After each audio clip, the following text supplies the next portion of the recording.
eRoad provides fleets with advanced capabilities for remote reefer control, real-time compartment mismatch detection, product-specific temperature alerts, and a host of compliance management applications. It's time to revisit how your refrigerated goods are monitored.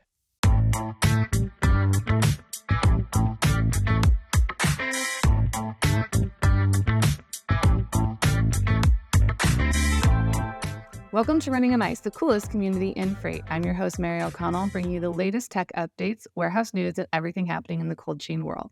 Not only is there the coolest show in freight, but there's also the Running on Ice, the newsletter that you can subscribe to on FreightWaves.com/runningonIce. Today, we are joined by Maggie Christensen, the Director of Engineered Building Systems at Kingspan. Welcome to the show, Maggie. Hi, thanks for having me.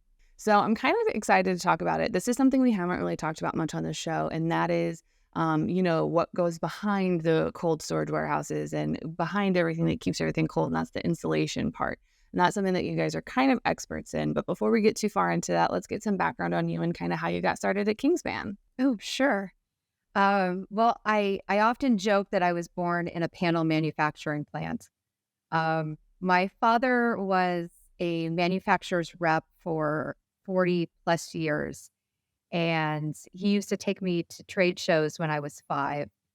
And I would be doing like a one-coat stucco in the booth. And he would say, "Look at how easy this is. Even a 5-year-old can do it," which baffles me because I've been going to trade shows for 20 years and I would never even imagine to bring my kids to the trade show. But he did. It worked well for him. I grew up just listening to him talk to his customers. And I would sit in his office listening to kind of the one-sided conversation that he was having. And I could gauge, how he was, working to rectify a situation or, really just doing what was best for the customer. So following college, I wanted to go and work for him.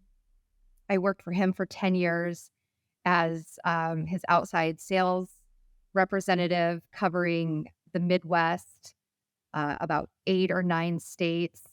And then after 10 years at his rep firm, I went out on my own. Kingspan hired me as an employee. So I was a regional sales manager, again, in the Midwest for the Controlled Environments division for 10 years. So the fun part is my father and I competed for about 10 years. It was it was a wonderful time where he would steal a job from me and I would steal a job from him. But he taught me everything that I know about the industry, and it was just a natural gravitation after growing up and watching him for so many years that I really was drawn to IMPs and wanted to do something similar to what he had done. And, I haven't looked back since. I like that you guys used to steal sales from each other. I feel like that had to make for a very interesting family dinner. Yes, we do Sunday dinners, and we would talk about politics and religion. Those were the 2 things that we agreed on. We would never talk about work. That was completely off limits because one of us was probably trying to steal a job from each other at that very moment. So we had to keep things pretty close to the vest. So instead of defaulting on what most other families talk about on Sunday dinner of work, life updates, you guys went to things that people actively avoid of politics and religion. I love that approach. Yes, and that worked for us. So that's what we did. So kind of, it is kind of cool that it's kind of been, a part of who you were. It makes sense of how you got to where you are.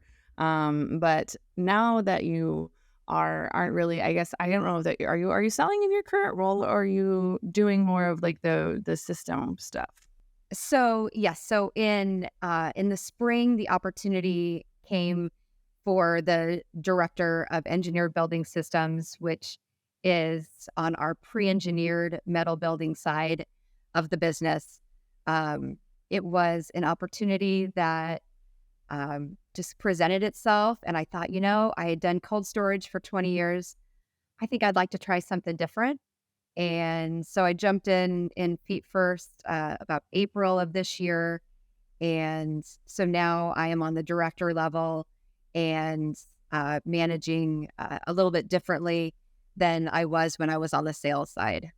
I absolutely love that. And that perfectly leads into what we're talking about today. And that's something that you guys came out with over the summer. And you guys, all of your cold storage panels now have this special QuadCore technology. Can you kind of explain what that is and how it's kind of a big advancement in that cold storage industry? Oh, absolutely. So QuadCore is our hybrid proprietary foam blend. We've had it here in the U.S. for I'd say 6 or 7 years, maybe. We've had it running in Europe and the UK for much longer than that. Um, it's based on four principles. You have your thermal performance, your fire performance, your health and wellness, and then it also has a 30-year thermal warranty that goes along with it. So kind of breaking each of those points down from the thermal perspective, the quad core panel from Kingspan has the highest R value that you will get in controlled environments. It actually has an R9 per inch. And that is well beyond what the industry standard is currently. So not only are you getting the highest performing panel, but it gives you the opportunity to possibly use a thinner panel than you normally would have used.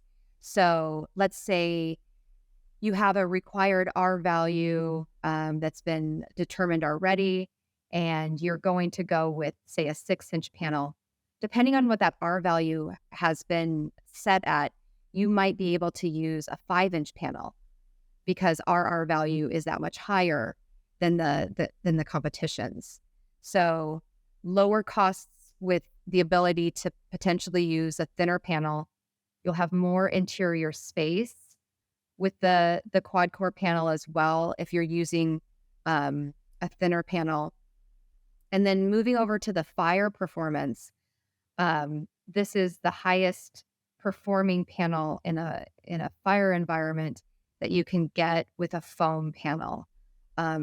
It's the only panel in North America that has FM, which is factory mutual, 4882. And that's for smoke spread in smoke sensitive occupancies.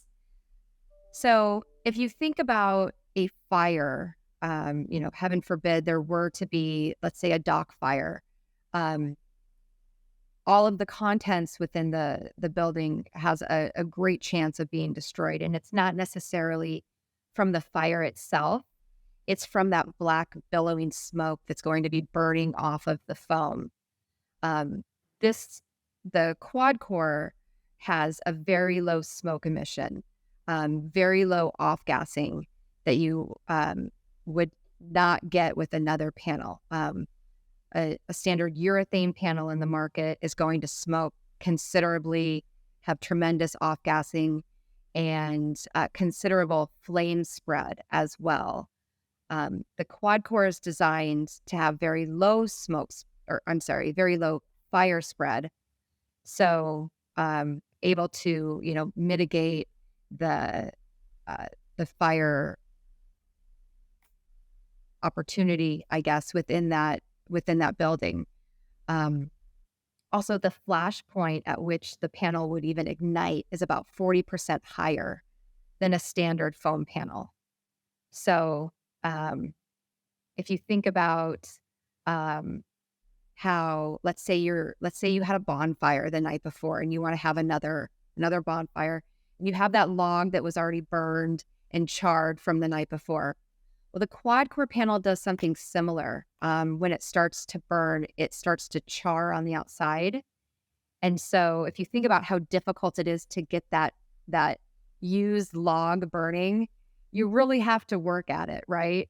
And it's the same idea with the quad core. Since it does char on the outside to protect itself, it does have the highest fire performance of any panel that you'll have in North America. And then with that, we also have the health and wellness. We are Green Guard certified, Green Guard Gold, actually. which is a very difficult accreditation to get. We have all of the red list chemicals have already been removed that the EPA has mandated to have removed from the QuadCore. So not only having, you know, safe buildings that we're building that are sustainable, but also from a health perspective for the people inside of those buildings, knowing that our products are the healthiest products that you can build with is very important to us at Kingspan. And then, as I mentioned, it does have a 30-year thermal performance warranty. And that's unlike any warranty that you would have in the industry. Certain warranties you pay for, and then you have multiple inspections throughout the duration of the installation to make sure that the panels are installed properly. This warranty does not refer to the craftsmanship. It's directly related to the foam itself. And the idea of an aged R value over time. We're so confident in the properties of the QuadCore that we're maintaining a 30-year warranty. So if after 5 years, after 29 years, the owner was having increased energy costs, we would have a third party that came in, would do an analysis and determine if the R value had depleted at all. And as long as it's within about a 10% threshold, then it would be warranted for complete replacement of those panels for up to 30 years. And that's unlike anything that you'll have in the market. That is a lot to unpack about some panels. So it's going to be healthier for your workforce, which not a tough sell because it's already difficult enough to work in a cold chain, like in a cold storage warehouse because it's so cold. And, already finding warehouse workers sometimes can be tricky. So it's better for your workers. It's going to keep your stuff colder for longer, which personally, I don't even think you can, I honestly cannot think of any other product out there that has a 30-year warranty. The closest I get is like 20, and that's for like kitchen cabinets. But I can't think of anything that goes 30. Well, that's good to know. That's good to know if I need some new kitchen cabinets. I was going to say, I think IKEA's are 20 years. I should know. I used to sell them, but I forget. But yeah, I think IKEA kitchen cabinets are good for like 20 or 15 or 20 years. So, Kingspan panels, just casually longer than the things that you use every day. It's fine. But also, I want to say impossible to light on fire because like almost nothing is impossible to light on fire if you have a hot enough fire, but really difficult to burn up, and also, potentially not going to destroy everything in that warehouse if there is a small fire, because obviously if it can be contained, then the lettuce sitting on the other side of the warehouse, 3 racks up, it's going to be probably more than okay. Versus, if another panel caught, then everything would be damaged because of that smoke, which honestly, I'm failing to see a bad side about the panels. Well, good, because there isn't one. In your very humble opinion, they are the best panels on the market. In my very humble opinion, yes. One of the things I wanted to touch on is the Green Guard certification. I'm sorry, the Green Guard Gold certification, because you guys are fancy and you didn't just settle for like a basic, you went full send. So does that also play into companies trying to hit their ESG initiatives and kind of, build cleaner buildings or, reduce that carbon footprint? Because I feel like if companies can, waste less energy through the use of like strong insulation panels, then it's gonna ultimately save their energy costs, but also reduce their carbon footprint and really help those ESG initiatives, right? Absolutely. And we have a really bold initiative at Kingspan, which we call Planet Passionate. It's a 10-year collaborative initiative across our 130 manufacturing facilities with measurable targets and positive impacts. So with that, we have broken down our Planet Passionate goals into 4 pillars. energy, carbon, circularity, and water. So, yes, absolutely. In regards to our carbon footprint, um, one of the most important things to think about is selecting the right products early on in the design phase is so critical. Um, once once a product has been, you know, put on the building, that locked in carbon is there for life. You can't reduce that once it's already been locked in. Um, so with Kingspan, with our Planet Passionate, specifically with the QuadCore foam, we're working to reach some really ambitious goals, and I can go through them if you want me to go through. Ria, okay, perfect, perfect. Okay, so energy, that's the first one. At all of our wholly owned facilities, and this is across Kingspan Global, so all across the world, we will have solar PV installed on all of our wholly owned facilities. So the idea is to have these installed by 2030 so that we can do our own on-site energy generation. We have two facilities in North America that already have solar on them, our corporate office in DeLand, Florida, and then our Modesto, California facility both have solar PV that were just completed this year. Modesto will have a second building with solar PV installed, I believe, in 24. And with that, uh, the DeLand, Florida facility just on its own is utilizing 95% of its own on-site generated energy, which is amazing. We have our carbon initiative, which is net zero carbon manufacturing by 2030. With that, what I think is so important is a 50% reduction in the CO2 intensity from our supply partners. So, for us to go with all of our companies across the globe to have these really bold initiatives, meeting those initiatives and then utilizing the supply chain, which some of those partners might not be like-minded and good stewards towards the planet. So then that kind of negates what we've already been able to achieve. So making sure that our supply partners are in line with what we're doing is absolutely critical.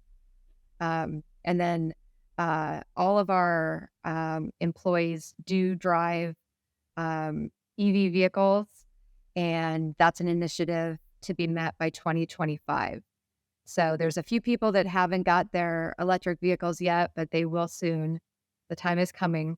I like that you guys have such ambitious goals and like timeline, like deadlines that you're like actively working on meeting. It's really, I don't know, it's just really refreshing. And also not just you guys are doing it, but making sure others that you work with are also following these guidelines as well, because you can only do so much, but if your other partners aren't doing it, then it's like, what is it all for? Exactly. It would completely negate everything that we have worked to achieve. And yeah, these are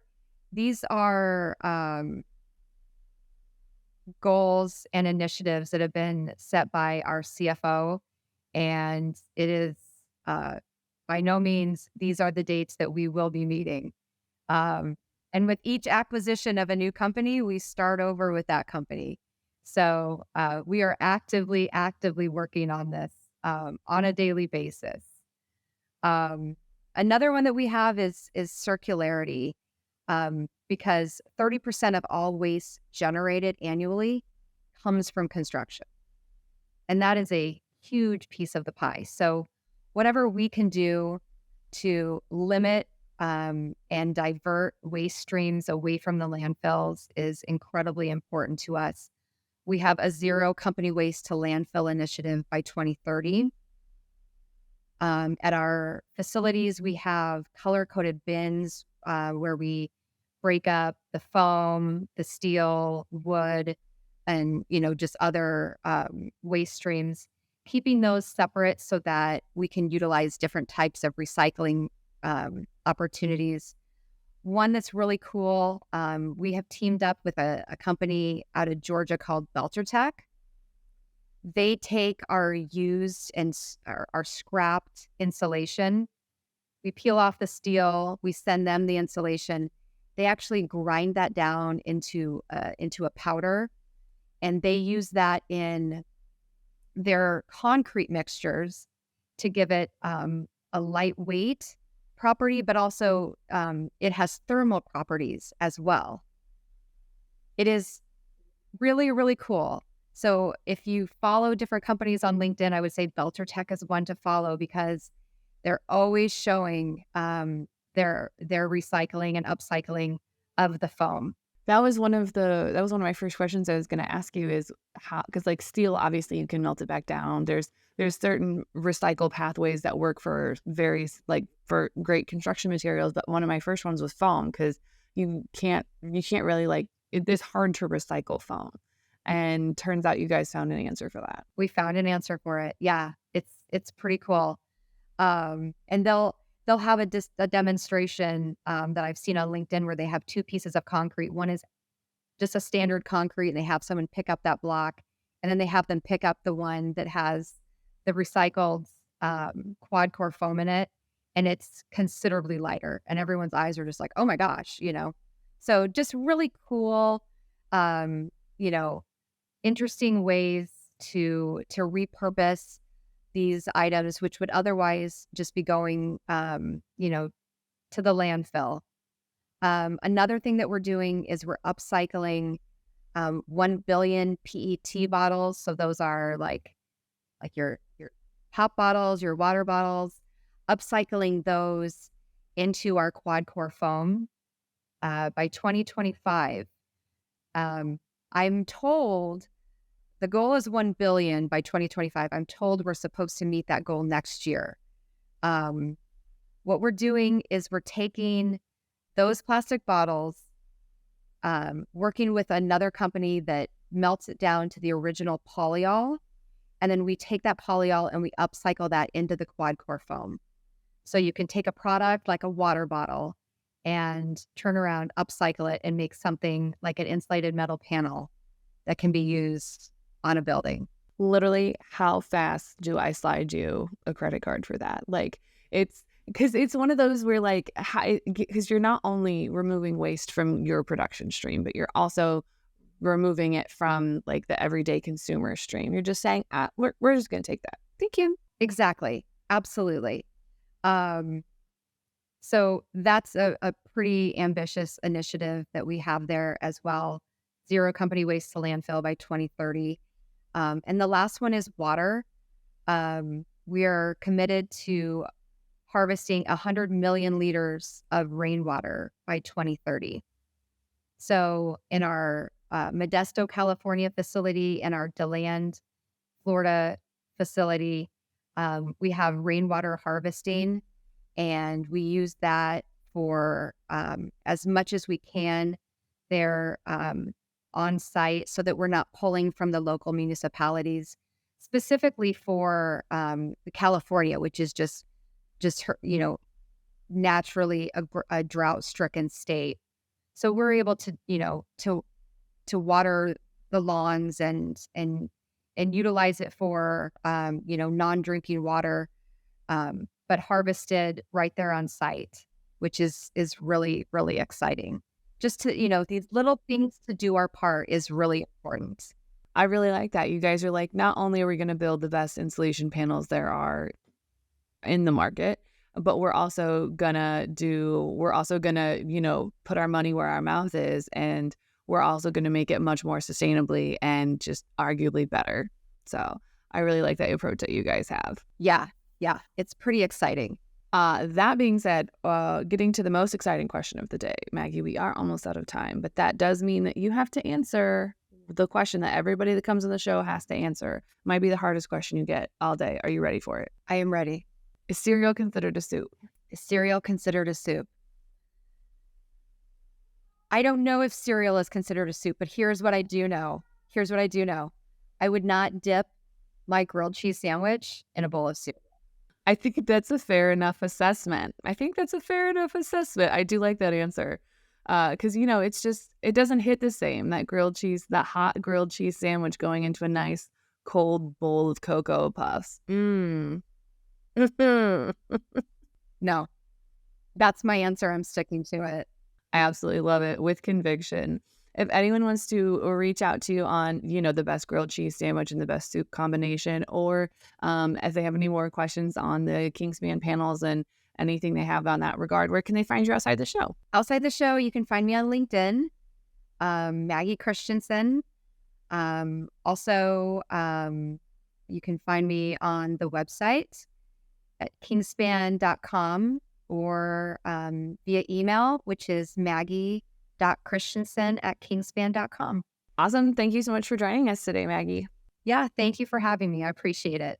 You can catch other episodes of Running on Ice right here on YouTube or anywhere else you get your podcasts, like Apple Podcasts and Spotify. Need more Running on Ice news? No sweat. Subscribe to the newsletter on freightwaves.com/runningonIce. See you on the internet.